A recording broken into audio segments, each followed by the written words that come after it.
Gepard is one of the basic characters that has been available since the game Honkai Star Rail was released. Many players use Gepard as their main tank because Gepard has a very strong shield, has passive taunt, and has one of the largest HP and defense in the game.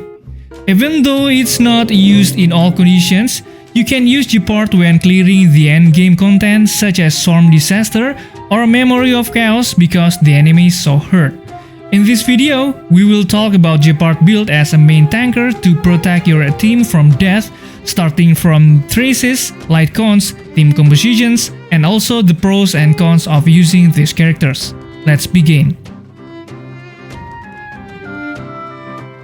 Actually, Gepard's kit is not as unique as other characters in the Honkai Star Rail, but Gepard's kit is enough to meet the needs of the tanker role to protect other party members from enemy attacks. For example, Gepard ultimate skill can provide a very strong shield to all party members, so it can protect party members from deadly attacks. Apart from that, Gepard has a passive taunt that doesn't need to be activated in battle, so the taunt effect will always be active throughout the battle.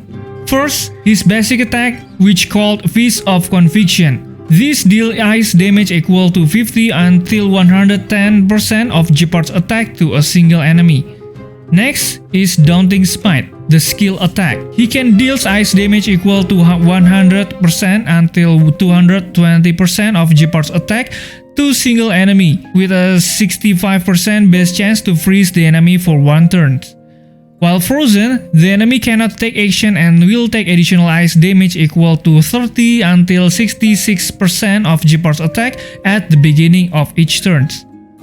His ultimate skill, Enduring Bulwark, applies a shield to all allies, absorbing damage equal to 30 until 48% of Gepard's defense, plus 150 until 667.5 for 3 turns. His talent, Unyielding Will, when struck with a killing blow, instead of becoming knocked down, Gepard's HP immediately restores to 25% until 55% of his max HP. This effect can only trigger once per battle.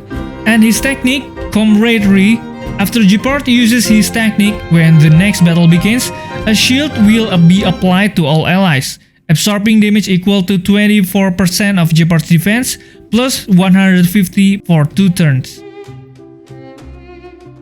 Next, Ascension ability and Traces priority. First ability, which called Integrity, Gepard has a higher chance to be attacked by enemies. Next is Commander.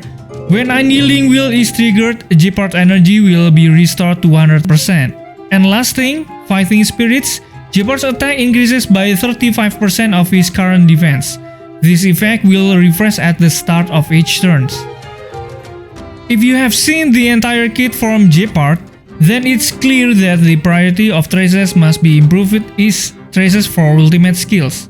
Because the average user of the Gepard characters will aim for the shield that comes from his ultimate skill. Apart from the ultimate skill, we also need to improve his talent called Unyielding Will, because this skill can revive Gepard if it's knocked down due to an enemy attack. You can upgrade basic attacks and skills at the end, because Gepard has a tank role, so the damage generated from skills and basic attack is not a priority.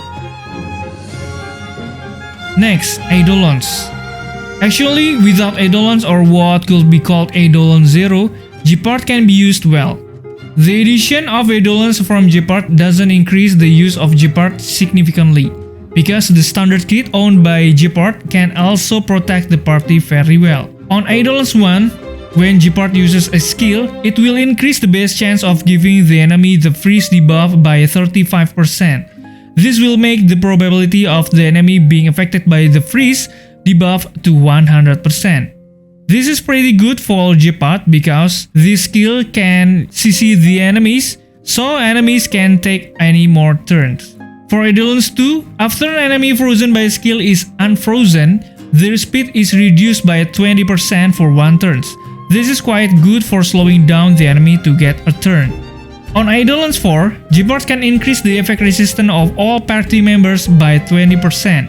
This is also quite good for reducing the frequency of other party members being hit by debuffs from enemies. On Eidolon 6, Gepard will immediately get a turn to move again and get an additional 50% restore of HP, and if combined with the talent called Unyielding Will, Gepard will get a restore of almost 100% of the maximum of HP. Of course, it's good.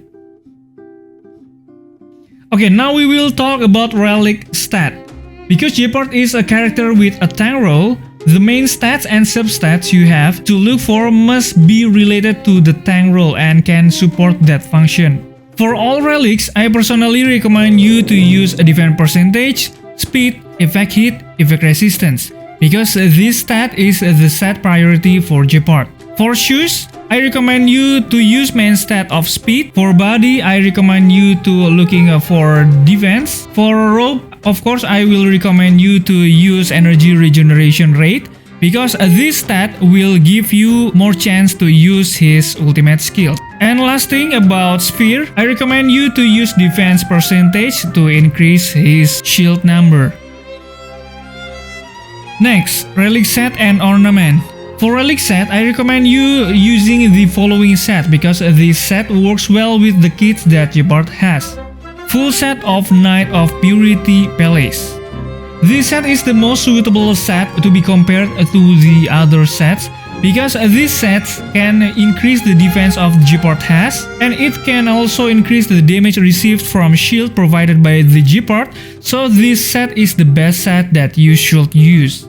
And as for the ornament part, you can use Billabong of Architect. This set is very good for Gepard to use because this set can increase defense by 50%, and if Gepard's evac hit rate reaches 50%, it will add an additional 50% defense, so the total defense added is 30%. Okay, now we will talk about Lightcones. I will give you several Lightcone options that you can use according to the Lightcones you have. First, Moment of Victory. These Lightcones are very good when used by Gepard, of course, because these Lightcones can increase defense by 24%, increase the evac hit rate by 24%, which is very helpful if you want to reach the evac hit rate of 50% if you use a Billabong of Architect ornament set. And apart of that, it will also provide additional defense if attacked by the enemy.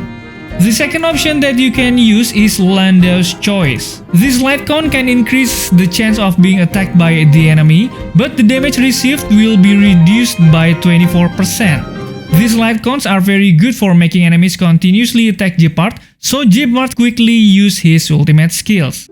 And for the third, you can use Day 1 of My New Life. This Lightcone is also quite good if used by Gepard, because it can increase defense by 24% and also increase damage resistance against all party members by 12%. Next is team composition. Honestly, Gepard can be included in any team as a shielder.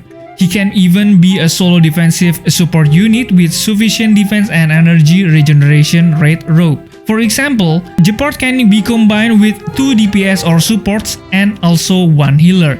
You are free to use any characters here because Gepard doesn't require special requirements to function properly. Okay, next, pros and cons. After you have listened to my explanation regarding Gepard build, I will explain the pros and cons of these characters. First, he can be used in almost all team compositions because it doesn't require special requirements.